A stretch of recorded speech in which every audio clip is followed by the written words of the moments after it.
Welcome back to The Explainer. I am absolutely thrilled you're tuning in today because we're tackling one of the most critical and, honestly, most frequently misunderstood dynamics in the whole digital world. If you're a Web3 builder, an open source leader, or a founder out there wrestling with the massive challenge of scaling a decentralized network, well, you're in the exact right place. Today, we're unpacking the actual architecture of contributor retention. It's like a giant puzzle, and the source material we're looking at today gives us some incredible insights into how we can structurally engineer long-term loyalty. Okay, let's dive into this. Why do the absolute best contributors actually stick around? Seriously, think about it. It's the core problem of network scaling, right? It's literally the riddle keeping founders up at 2 in the morning.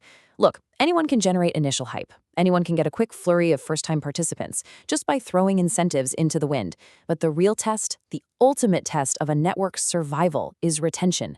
Why do those high-leverage folks, the ones whose work creates exponential value, the ones fixing those critical bugs and building the vital infrastructure, why do they choose to stay, day after day, month after month? To figure that out, we've got to challenge some pretty deeply ingrained assumptions about how we value digital labor. For a long time, the industry has been running on this transactional myth. The idea that contributors stick around simply because tasks pay well. You post a bounty, someone does the work, you pay them, everyone's happy. Case closed, right? But wait. The source material highlights a much deeper psychological truth that actually drives long-term behavior, and that is the desire for attribution. It isn't just about a paycheck, folks. It's about identity. The absolute best contributors, they don't want to just be some anonymous wallet address or a faceless gig worker closing a ticket. They have this profound, deeply human desire to be recognized for the value they're bringing to the table. Now, what's really interesting about this slide is how this desire for attribution actually breaks down into two very distinct, super powerful drives.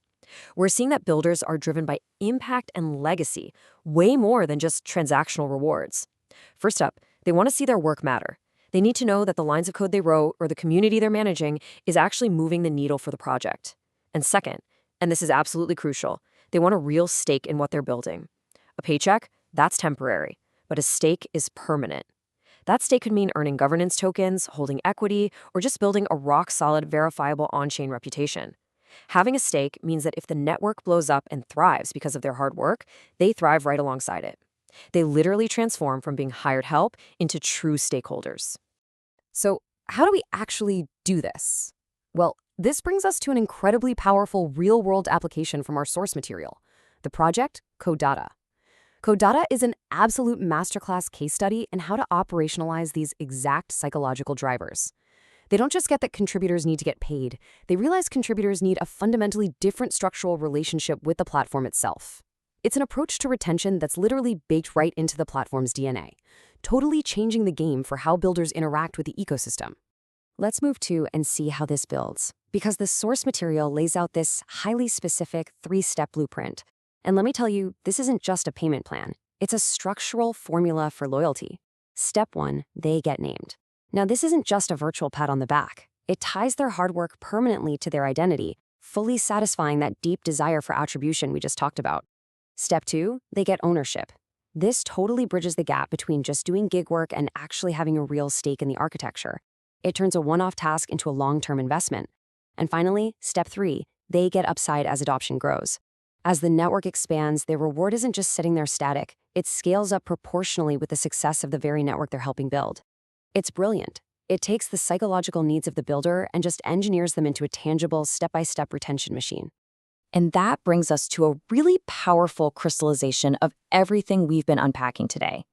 There's this quote from the source material that honestly feels like the universal law of long-term network architecture. Here it is. When contributors' incentives align with the network's success, everything changes about who stays and how long they stay. It really is that profound. Think about it. You're no longer fighting this endless, exhausting battle against churn. By aligning incentives, through attribution, through ownership, and through scalable upside, you fundamentally alter the gravity of your project. You pull in a totally different caliber of contributor, and naturally, they anchor themselves to the project for the long haul. So, as we wrap up today's explainer, I really want you to take a hard look at the incentive structures in your own projects. Ask yourself, honestly, are you paying your contributors or are you partnering with them?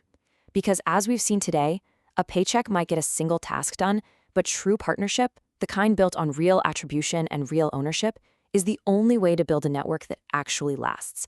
Thank you so much for joining me for this breakdown.